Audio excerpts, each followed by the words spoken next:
Hello everyone, welcome back to a new video on this channel that is dedicated to music composition, production, and digital orchestration. I'm Joe Kendrick, a filmmaker and composer based here in Nashville, Tennessee. And today we're going to be looking together at one of my older tracks and dissecting it together and just kind of making some decisions about how would I do it differently if I was composing it today. So this piece was composed back in 2020 or so for a film scoring competition I entered back then. Already, I know there's going to be some things that come up that I just go, oh, if only I could redo it, but that's why we're here today. Without further ado, let's get into it.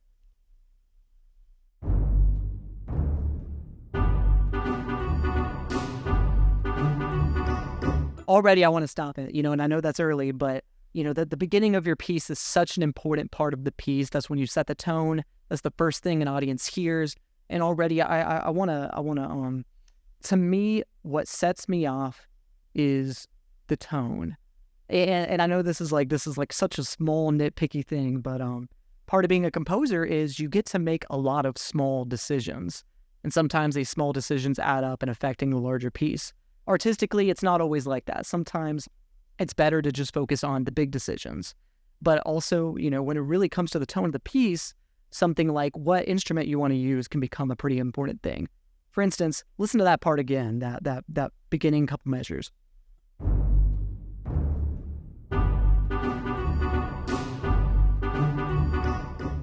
That woodwind's pretty harsh in my opinion. I think I'm using an oboe there, and just in retrospect, I think it would sound so much better on a clarinet. And to me, like that's a little difference, but let's do a mock-up of how it would have sounded.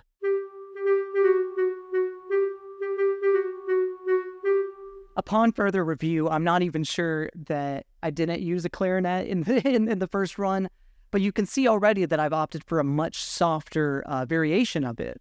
And I think that that's important for the tone of this piece.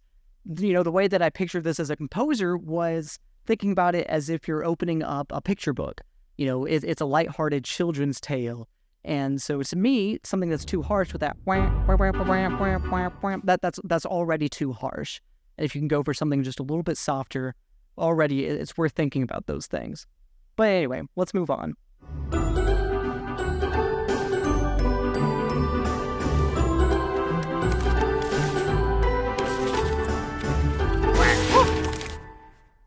There's some things I would do differently, like mixing-wise and arrangement. But honestly, like coming back to it, those are the things that stand out to me. There's some things that it feels like a very bright mix, and that's something I would change going back to it. But I do like that kind of very whimsical feel when you have I think it's like a celeste, a glockenspiel, maybe even layered with a piano, doing the melody line, and it's just introducing the motif. And I still really like that, honestly. This is a very melody-driven piece, and that's something that I do think that's part of my expertise. That's part of my perspective that I view, that I bring to my compositions is, focusing on how do I introduce melodies, connect them to themes and characters. Anyway, I'm proud of the melody. I think it's catchy. Let's keep going.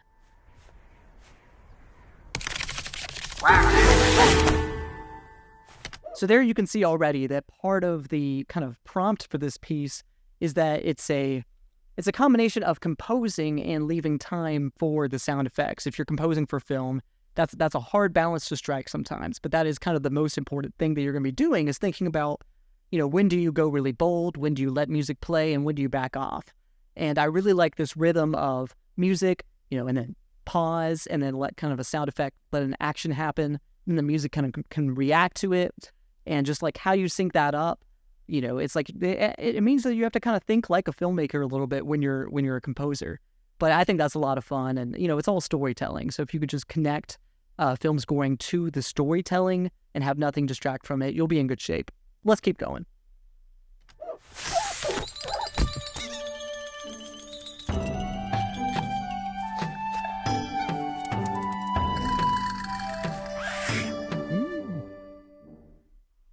I want to go ahead and pause too, because that's something that, I didn't expect to find in this piece.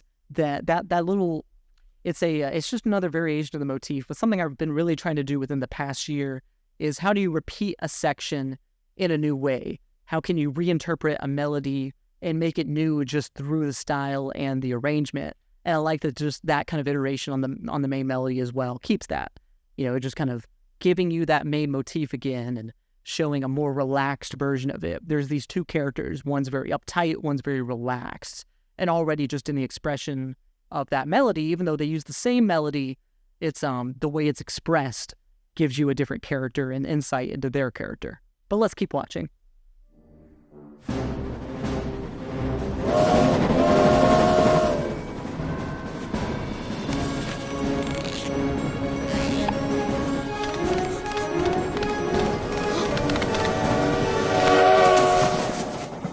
I really like that because that ending train horn, there's a couple of things that happen in this film which have very melodic sound effects. And how can you use that within your music, kind of as an extension of the music? And when you know that's going to be there, you can kind of compose around some of that stuff. And I really like the way that train horn kind of accents the end of that little section there. And of course, like, you know, something that I tried to think about here already, you know, I thought I'd be really digging into this piece, but I am happy with how it balances, like, it's not trying to do a super complex melody when there's already complex stuff happening with the sound effects and the action on screen. And I think there's a lesson there. The music, there's a place when the music can become distracting, and there's a place when the music can beg for attention, when you want the spotlight on the music. And often, you know, the music is the emotional core. You often do want to mix with music in the spotlight. But sometimes there's already too many other things happening that even when you're composing, you need to compose in such a way where you go, okay, I don't want to be too disruptive. I want to let the action take center stage, and then later the music will take center stage. And kind of figuring out that balance is, you know, like I said, that's part of thinking like a storyteller, knowing when do you come up to center stage or not.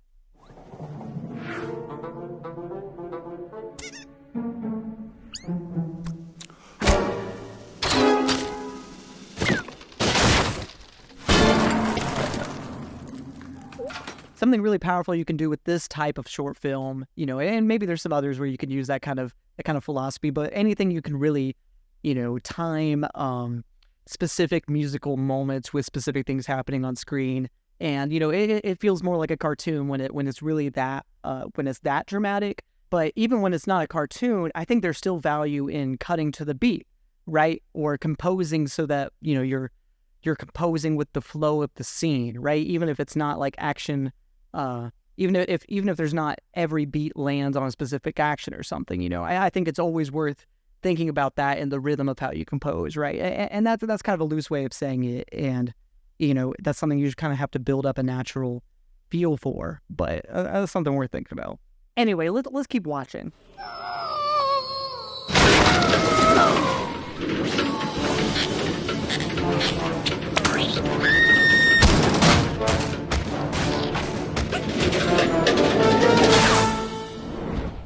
That's another example of that too, right? Like I was saying earlier, for that scene where the train was approaching, now they're on this minecart and they're going, and a lot of the, you know, kind of more, how do I put it?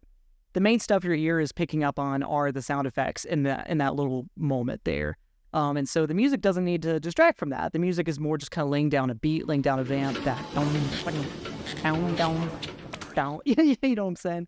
So, like, that's all it needs to do. There doesn't need to be a complex melody there. And if I was composing something for the sake of composing it, you know, I'd be tempted to make it a little more complex there and keep adding stuff. But it's for the scene. It has sound effects there. And there's all these sound effects of them hitting the, you know, the wooden little planks as they go by. And that's just taking up all that space in the mix. The music doesn't need to be complex. And I think the tempo choice is important too.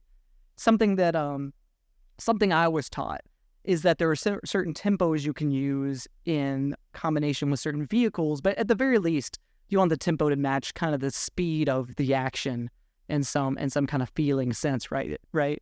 And I like that there's a difference in the tempo, and that there's a difference in the feeling of that moment where the character is galloping towards the tracks, and now this moment where the minecart is going along the tracks. That's a different, you know, that it's still an accelerated tempo, but the rhythms are different.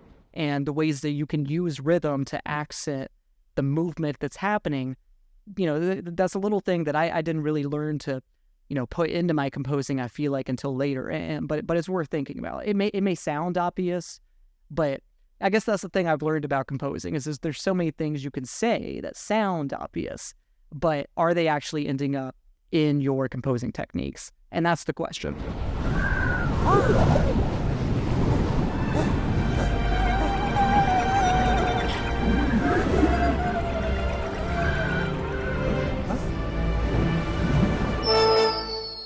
I would do this a good bit differently if I was composing this today. I mean, something that hits me about this moment, watching this old piece, is that, I can tell what I'm going for, but it's not landing for me. I don't know if y'all have that experience, but for me, it's like I know I'm trying to kind of tug on some emotional strings, literally using the strings to try to show you that there's this conflict within this character who's like, do I chase after this berry that I've been chasing for the whole short, or save this new friend that I might now have? And that's the moment there. That should be a big conflicting moment, and it doesn't need to be big arrangement wise, but it's big emotionally. And so I think arrangement wise, I think like that's the right thing to do. I think you just had this pounding arrangement from the minecart sequence. It should be a more floaty sound. They're literally floating in the air. And I think the animation does a great job of setting up the way the composing should happen. So this is, props to the animators for doing a good job kind of cueing you into the kind of sound that should be there. But I don't think I quite hit the mark on just like the composition there. It's clear that I kind of laid down some chords, spat out something quickly, was like, I don't really know how to score the scene. Let me just kind of fill the space.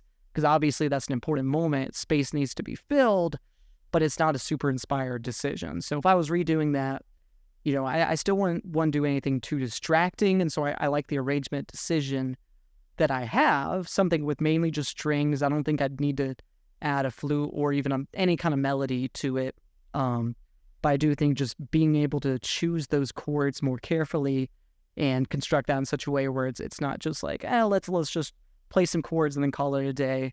Let's think about how can we move you to show this conflict that this character is experiencing. That's the kind of stuff I try to think about usually when I have more time to score a scene. But here, I think that's something I was just rushing through, and because of that, I don't think the moment lands as hard. But let's keep going.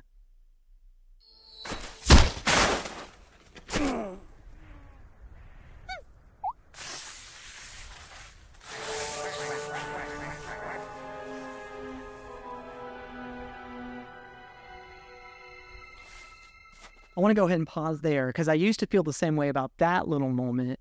And it's something that, I do think is, I think it's an interesting moment there because we're showing this kind of disappointment with like, oh, well, we're splitting up and he has his own people, but I'm all alone.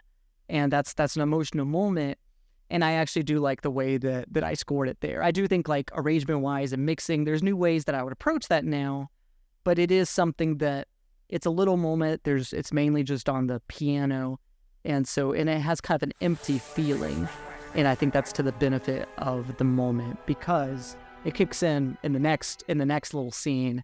And so, it's not my fault that it's empty. It feels more like an intentional decision. And I guess that's the thing is, there's things you can get away with dropping, with not doing when you show that you can do them in other scenes. And I think that's always the question, right? Is you don't want someone to go, oh, is he not doing that because he doesn't have the ability? And sometimes there's just not room to do everything all at once. So those are all things you have to think about when you're arranging.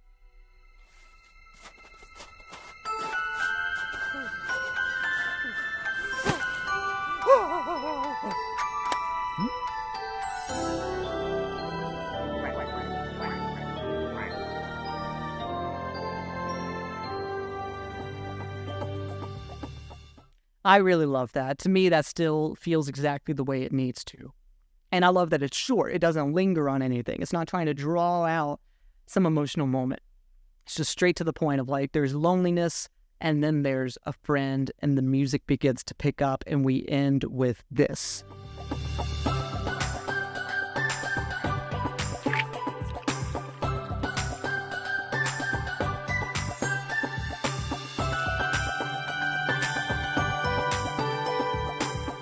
I mean, I think mixing-wise, I think the violin's too loud there. And I guess that's my biggest takeaway, is that, like, after watching that, I thought I would really dig into it, right? And really go like, oh, this sucks. This is terrible.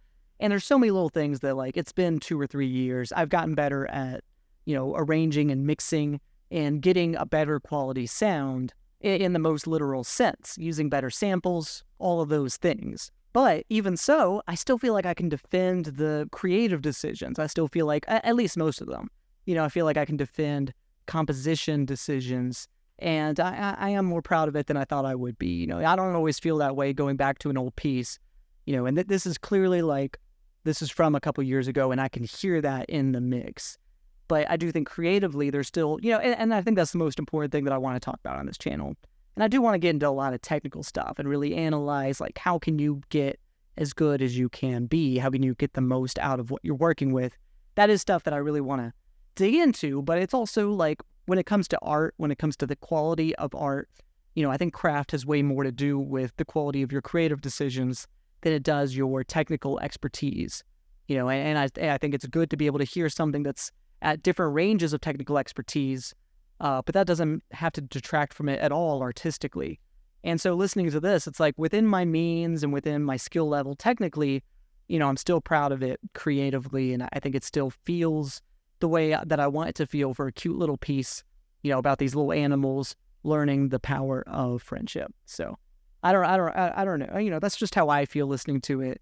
And, I really thought I was gonna, like I said, I really thought I was gonna feel differently after watching the whole thing. But I guess, like, that's the thing about music that I think when it's done well, I'm not trying to pat myself on the back with this. I do think that, though, the job of music at a certain point is to distract you from the technical stuff and just get you in the emotional storytelling. And rewatching it, I was there. I was just thinking about the story.